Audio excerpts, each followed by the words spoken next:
Il y a 100 ans, à la fin de l'année 1921, avait lieu en France la première émission radiophonique à destination du public.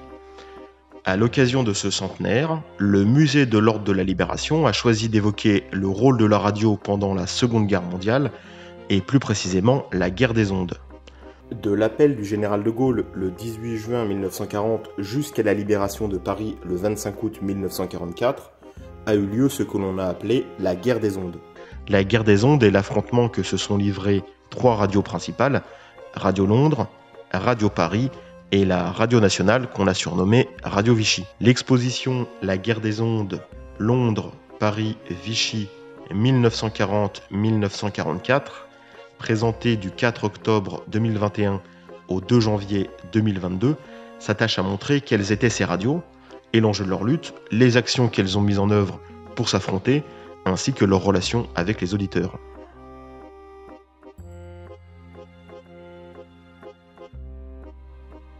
L'appel du 18 juin 1940, date symbolique de la naissance de la résistance, est un appel du général de Gaulle lancé à la radio de Londres. Il marque aussi le début de la guerre des ondes. Comme l'écrit le chef de la France libre dans ses mémoires de guerre, la première chose à faire était de hisser les couleurs. La radio s'offrait pour cela. À partir de la mi-juillet 1940, la British Broadcast Corporation, la BBC, propose 2 émissions en français, Honneur et Patrie et Les Français parlent au français. Honneur et Patrie est l'émission de la France libre animée par Maurice Schumann qui y intervient plus de 1000 fois, contre 67 fois pour le général de Gaulle.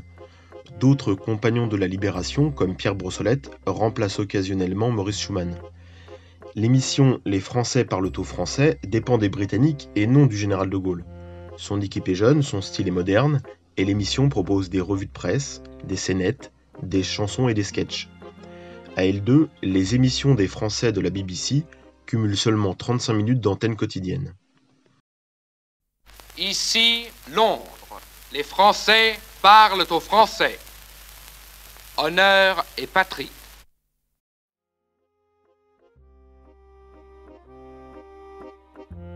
Conformément à l'article 14 de la Convention d'armistice, toutes les stations de radio de France cessent d'émettre le matin du 25 juin 1940.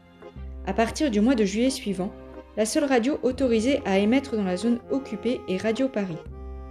Radio Paris est la radio de l'occupant allemand. Elle est dirigée par Alfred Bofinger et dépend du département de la propagande en France, qui relève du commandement militaire allemand, dirigé par un proche de Joseph Goebbels, ministre de la propagande du Reich. Le financement de la radio est allemand, mais les équipes sont composées de membres de l'extrême droite française favorables à la politique nazie. Son but est de convaincre les Français de l'intérêt de la collaboration et de la nécessité d'une Europe dominée par l'Allemagne nazie. Ces émissions sont de qualité, mais sous un habillage musical très diversifié. Le ton est violemment antisémite, anti-gaulliste, anti-britannique et anti-communiste.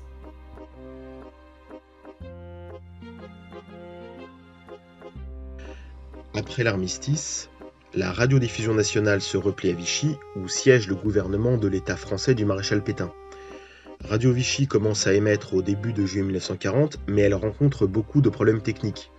Du fait de ses émetteurs de faible puissance, dispersés et non synchronisés, elle ne parvient qu'à couvrir la zone non occupée.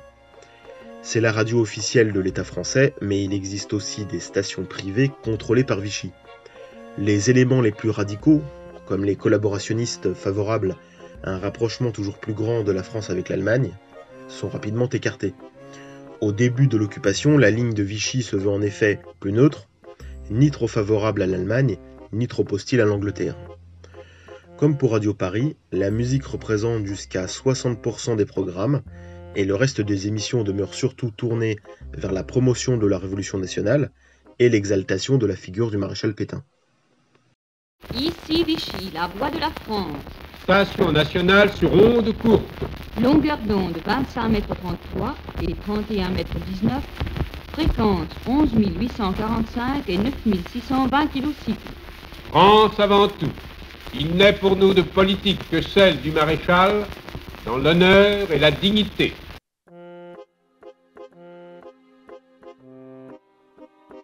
En 1940, plus de 6 millions de postes de TSF équipent déjà les foyers français.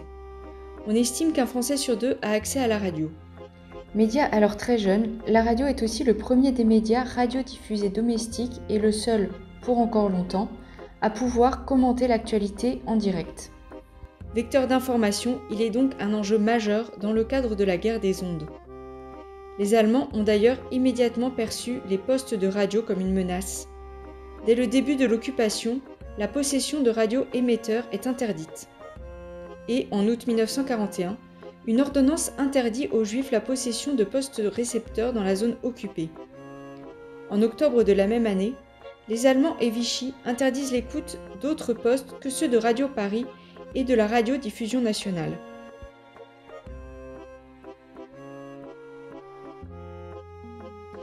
La radio constitue une formidable tribune politique.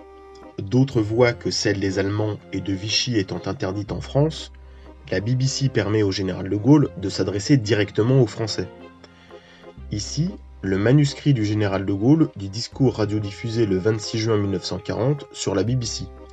Il répond au discours de la veille du maréchal Pétain sur les conditions d'armistice. Monsieur le maréchal, par les ondes, au-dessus de la mer, c'est un soldat français qui vous parle. Ainsi s'adresse le chef des Français libres au maréchal Pétain.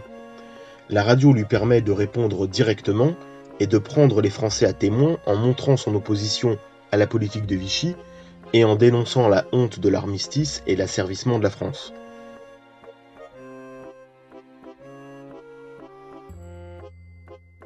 Pour Joseph Goebbels, ministre de la propagande du Reich, la radio est l'instrument le plus moderne et le plus important qui soit pour influencer les masses. Le but de Radio Paris est de séduire, convaincre et assujettir les esprits pour rendre acceptable le projet hitlérien d'une Europe dominée par l'Allemagne nazie. L'armée des ondes, des Français de la BBC, tente d'opposer la vérité au mensonge. Un des slogans de Radio Londres est « Nous disons la vérité, les bonnes comme les mauvaises nouvelles ». Pour Radio Vichy, BBC veut dire « bobard et bourrage de crâne » et Radio Londres colporte les mensonges des Britanniques. Ainsi, chaque radio cherche à discréditer ses adversaires, souvent par l'humour pour le ridiculiser, à travers des tracts, des affiches, des caricatures, des chansons et des sketchs. Allô, allô, ici Londres. Monsieur Churchill, rentrant de Russie, est parti pour le Caire. Il voyage le premier anglais pour essayer d'éviter le naufrage. Il voyage le premier anglais, mais c'est pas ça qui lui donne des succès. Il a quitté la Russie sans avoir bien réussi. En Égypte est reparti sans plus d'espoir cette fois-ci. Veni vidi pas vici, alors au revoir et whisky. Il court, Monsieur Churchill, le joli Winston, mesdames. Il court, Monsieur Churchill, mesdames, votre anglais joli.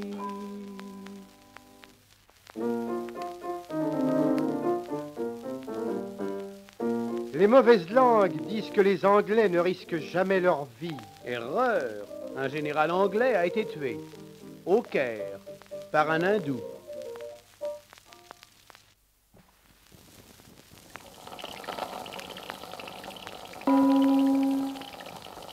Ici, Londres.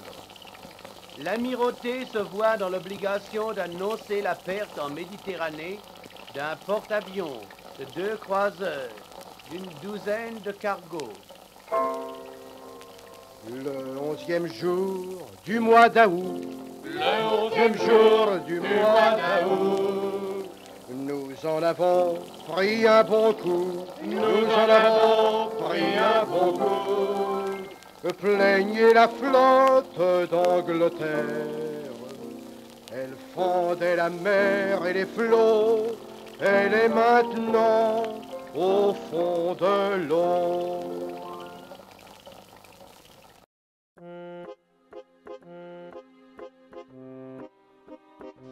Le combat se porte aussi sur le champ de bataille de manière offensive lorsque la radio devient un outil pour la résistance. Les messages personnels de Radio Londres sont un lien entre Londres et la France occupée. Ils peuvent s'adresser à des particuliers, des mouvements de résistance et des agents français ou britanniques en mission clandestine en France. Ce poste radio RCA Victor de fabrication américaine a appartenu au compagnon de la Libération Paul Rivière, chef de la section des atterrissages et des parachutages de la zone sud. Facile à transporter, ce poste de radio civile lui permettait de capter les messages de la BBC annonçant les opérations aériennes clandestines. Ici, un message d'André de Wavrin, alias Commandant Passy, compagnon de la Libération qui dirige le service de renseignement de la France libre. Il demande à Maurice Schumann de passer un message codé sur la BBC à l'intention d'un agent en mission. Ici, Londres. Veuillez écouter maintenant quelques messages personnels. Les girafes ne portent pas de faux col. Clémentine peut se curer les dents. Andromaque se parfume à la lavande. Nous répétons, Andromaque se parfume à la lavande. Pierrot ressemble à son grand-père. Le facteur s'est endormi. L'éléphant s'est cassé une défense. Nous répétons, l'éléphant s'est cassé une défense.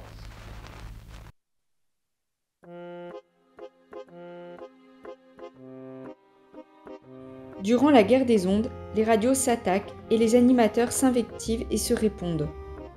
Les chansons et les parodies laissent parfois la place à des attaques personnelles directes, preuve que les autorités allemandes et le gouvernement de Vichy savent que les Français écoutent la radio de Londres.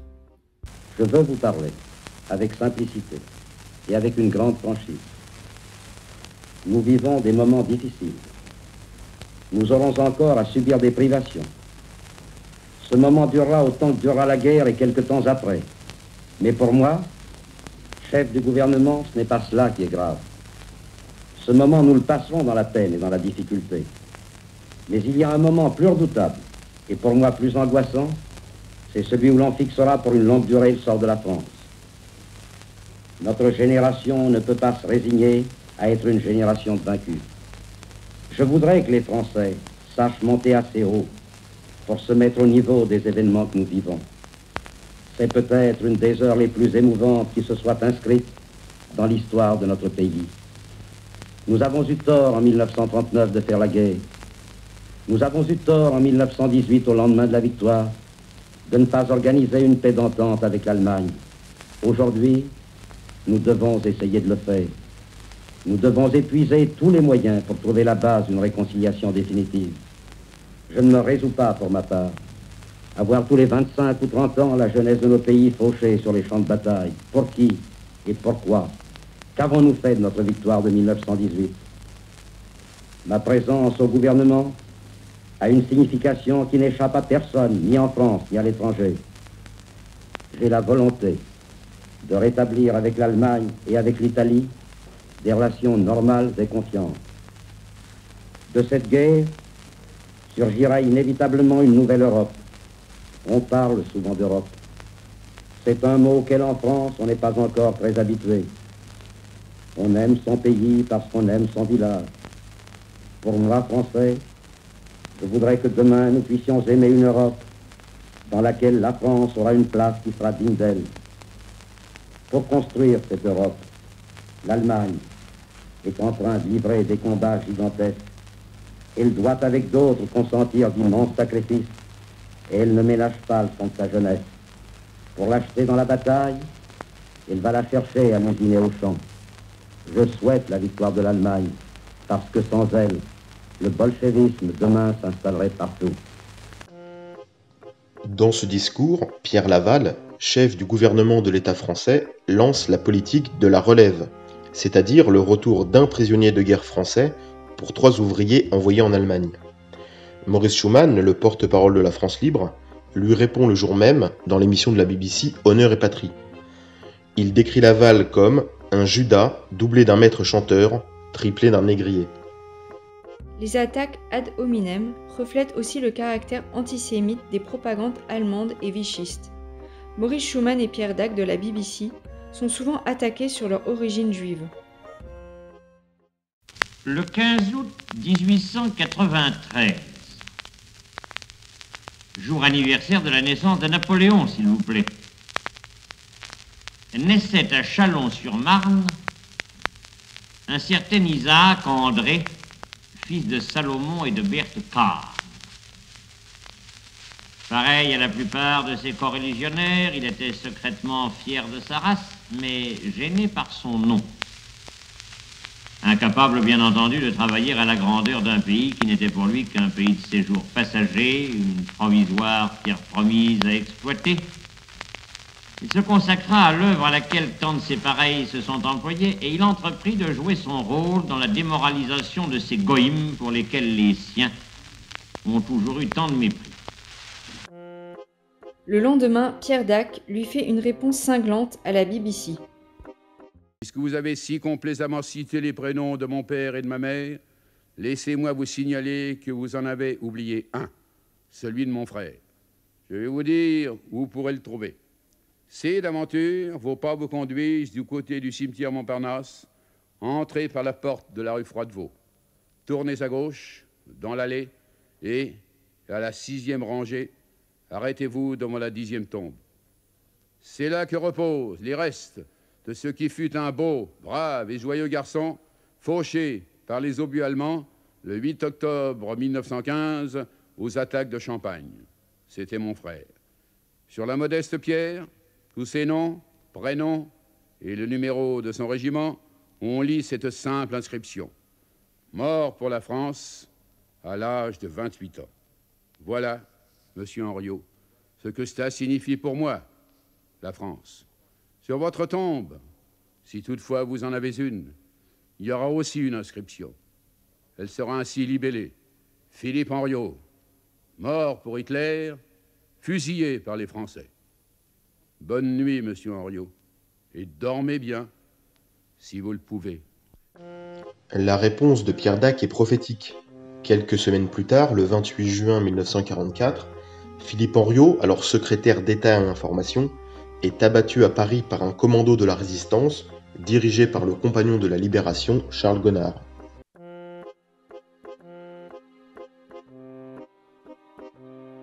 Qu'en est-il des auditeurs ? Comment perçoivent-ils la propagande qui leur est adressée ?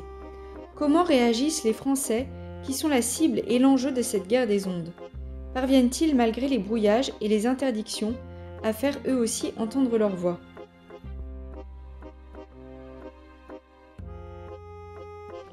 Pour les auditeurs, le courrier est le premier moyen de communication avec les radios. Il leur permet d'exprimer leur mécontentement, de faire part de leurs critiques envers tel ou tel programme, ou au contraire de manifester leur satisfaction. Des lettres sont envoyées à Radio Paris comme à Radio Vichy. De nombreux courriers arrivent aussi à Londres, à destination des équipes françaises de la BBC à partir de l'automne 1940. Dans la zone occupée, à cause de la censure, les lettres ne peuvent pas arriver directement en Angleterre. On doit trouver des chemins détournés pour les faire transiter par la Suisse, l'Espagne ou le Portugal, souvent grâce à la Croix-Rouge. Jusqu'à l'occupation de la zone libre en novembre 1942, une centaine de lettres arrivent néanmoins à Londres tous les mois. Cela montre la détermination des auditeurs à vouloir s'adresser aux Français de la BBC. Ces lettres témoignent notamment de l'importance du soutien moral qu'apporte aux auditeurs l'écoute de Radio Londres, et certaines sont d'ailleurs lues à l'antenne. On voit ici une lettre datée du 31 décembre 1943, adressée à Maurice Schumann par un auditeur de Radio Londres, pour le remercier d'avoir évoqué à l'antenne la mémoire de son fils, assassiné par la Gestapo.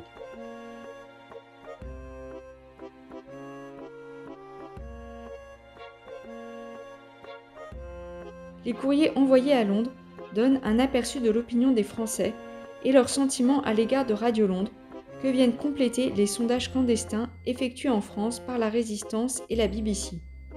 On sait ainsi qu'à l'été 1944, 70% des Français qui possèdent un poste récepteur écoutent Radio Londres. Les radios sont en effet très attentives à l'état de l'opinion comme au courrier des auditeurs.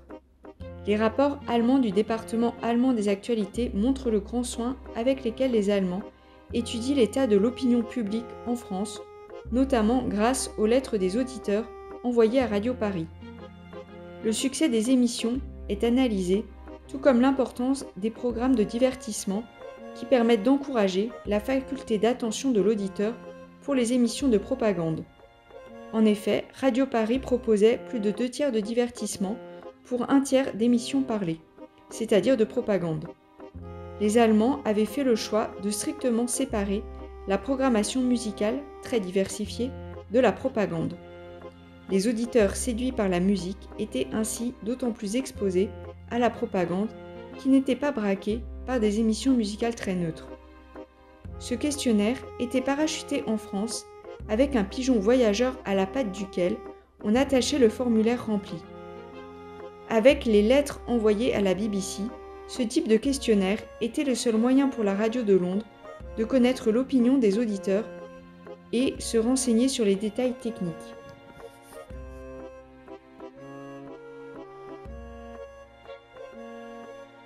Les mots d'ordre de Radio Londres permettent de mobiliser les Français, notamment lors des manifestations patriotiques et républicaines, comme le 14 juillet, le 22 septembre ou le 11 novembre, en dépit de leur interdiction.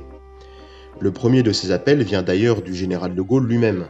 Fin décembre 1940, il demande à ce que les Français respectent 1 heure d'espérance, le jour de l'an 1941. Pendant 1 heure, les Français devaient rester chez eux et communier dans le silence. D'autres appels ont suivi, parmi eux la campagne des V, qui est une des batailles de la guerre des ondes. Elle est lancée à l'initiative de Radio Belgique à Londres en janvier 1941, avec pour consigne de tracer des V sur les murs des villes et dans les lieux publics. V pour victoire, Victory, et Vrijheid, liberté en flamand.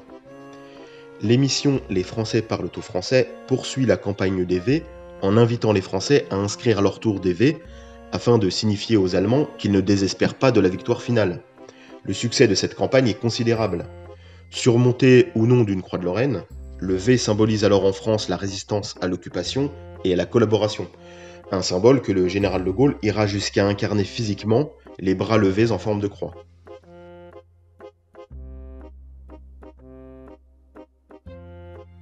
La bataille du maquis des Glières en Haute-Savoie en février et mars 1944 est aussi une bataille de la guerre des ondes entre Radio Londres et Radio Vichy. À la radio, Philippe Henriot évoque ainsi la liquidation du maquis par la police, sans faire état de la participation des troupes allemandes. Ce tract des mouvements unis de la résistance lui répond et dénonce les mensonges d'Henriot, embusqué derrière un micro qui vomit son venin. Le 15 février 1944, durant les combats sur le plateau des Glières en Haute-Savoie, dans l'émission Honneur et Patrie, Maurice Schumann s'adresse aux habitants du sud de la France, les informant de la marche à suivre dans le cadre des futures opérations de la libération du territoire. Habitants des départements de l'Ain, du Rhône, de la Loire, du Jura, de l'Ardèche, de l'Isère, de la Savoie, de la Haute-Savoie, de la Drôme et de la Saône-et-Loire, vous vous dites, nous le savons, que chacun d'entre vous joue par rapport aux soldats du maquis le rôle des arrières par rapport à la première ligne. La grève nationale, régionale ou départementale est une arme décisive dont l'usage prématuré pourrait briser l'efficacité, mais en accord avec les organisations syndicales et les organisations de résistance qui vous encadrent, vous savez, quand il le faut, déclencher sur des points limités les actions nécessaires pour dérouter les trains ou les convois de l'assaillant, pour bousculer ses plans, pour retarder ses horaires. Si l'agresseur vous craignait moins, il n'aurait pas, comme dans certaines parties de la Savoie, dressé jusqu'à 10 barrages successifs sur 40 km de route. Qu'ils écrivent aux radios ou qu'ils suivent les mots d'ordre, les auditeurs ne sont pas passifs. Ils ont même à cœur, parfois, de transmettre les informations des postes de la résistance à ceux de leurs compatriotes qui n'y auraient pas accès. Ainsi, Nelly Feld, militante communiste et membre des Francs-Tireurs et Partisans, retranscrit les nouvelles des radios clandestines qu'elle écoute. Grâce à sa machine à écrire portative Japy, elle crée un journal qu'elle peut distribuer. Elle met aussi en garde contre les radios pro-allemandes afin de briser les mensonges hitlériens.